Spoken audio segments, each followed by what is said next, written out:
প্রত্যেক আত্মা তার কৃতকর্মের জন্য দায়ী। তোমাদের দুনিয়ার আগুন জাহান্নামের আগুনের 1/70 ভাগ। বিসমিল্লাহির রহমানির রহিম। আলহামদুলিল্লাহ, সমস্ত প্রশংসা আল্লাহর জন্য।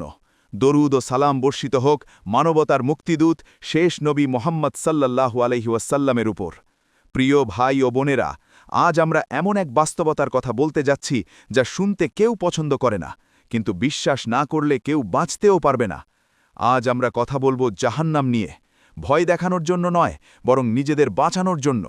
কারণ আল্লাহ আমাদের ভয় দেখান ধ্বংসের জন্য নয়, বরং সতর্ক করেন রক্ষা করার জন্য।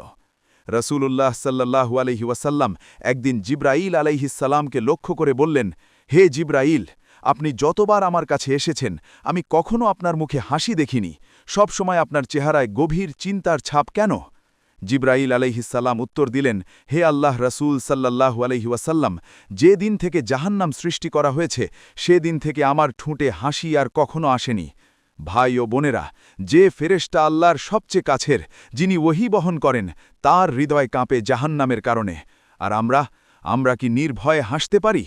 রসূলুল্লাহ সাল্লাল্লাহু আলাইহি ওয়াসাল্লাম বলেছেন, তোমাদের দুনিয়ার আগুন জাহান্নামের আগুনের 1/70 ভাগ। সহিহ বুখারী, মুসলিম। ভাবুন একবার, এই দুনিয়ার আগুনে হাত দিলে মুহূর্তে সরে যাই, আর জাহান্নামের আগুন তার চেয়ে 69 গুণ বেশি ভয়াবহ। আল্লাহ বলেন, আমি অচিরেই তাদেরকে আগুনে নিক্ষেপ করব। যখনই তাদের চামড়া পুড়ে যাবে, আমি তার পরিবর্তে নতুন চামড়া সৃষ্টি করব, যাতে তারা শাস্তি আস্বাদন করতে পারে। সূরা নিসা 56। এখানে মৃত্যু নেই, অচেতন হওয়ার সুযোগ নেই, ব্যথা কমার কোনো বিরতি নেই। নবীজি বলেছেন, যদি জাহান্নামের মুখে একটি পাথর নিক্ষেপ করা হয়, তা 70 বছর চলার পরও তলদেশে পৌঁছাবে না। সহিহ মুসলিম। এই গভীরতা কেবল জায়গার নয়, এটি অসহায়তার গভীরতা। আল্লাহ বলেন, সেদিন জাহান্নামকে টেনে আনা হবে, আর মানুষ সেদিন স্মরণ করবে, কিন্তু সেই স্মরণ তার কি কাজে আসবে? সূরা ফাজর 23। সেদিন আফসোস থাকবে, কিন্তু সময় থাকবে না। আল্লাহ তাআলা বলেন, তাদের খাদ্য হবে জাক্কুম গাছ, যা অপরাধীদের খাদ্য। সূরা দুখান 43-44। আর পানীয় সম্পর্কে, তাদেরকে এমন পানীয় পান করানো হবে যা তাদের নাড়ি ভুঁড়ি কেটে ফেলবে। সূরা মুহাম্মদ 15। তৃষ্ণা বাড়বে, পানীয় ভয়াবহ হবে, তবুও তারা পান করবে, কারণ যন্ত্রণা তাদের বাধ্য করবে। ভাই ও বোনেরা, জাহান্নামের সবচেয়ে ভয়ঙ্কর বিষয় হল এর শেষ নেই। আল্লাহ বলেন, তারা সেখানে চিরকাল থাকবে। সূরা বাইয়িনা 6।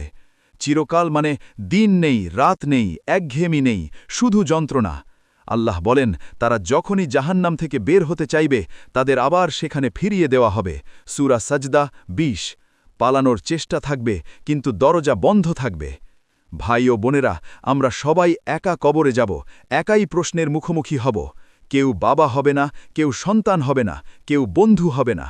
আল্লাহ বলেন, প্রত্যেক আত্মা তার কৃতকর্মের জন্য দায়ী। সূরা মুদ্দাসির 38।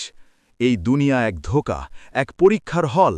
আল্লাহ শুধু ভয় দেখাননি, আশাও দিয়েছেন।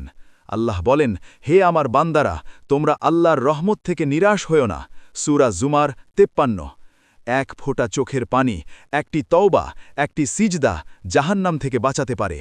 হে আল্লাহ, আমাদের জাহান্নামের আগুন থেকে রক্ষা করুন, আমাদের পরিবার, সন্তান, প্রজন্মকে হেফাজত করুন, আমাদের মৃত্যুকে ঈমানের সাথে কবুল করুন। আমাদের শেষ কথা যেন হয়, লা ইলাহা ইল্লাল্লাহ মুহাম্মাদুর রাসূলুল্লাহ। আমিন।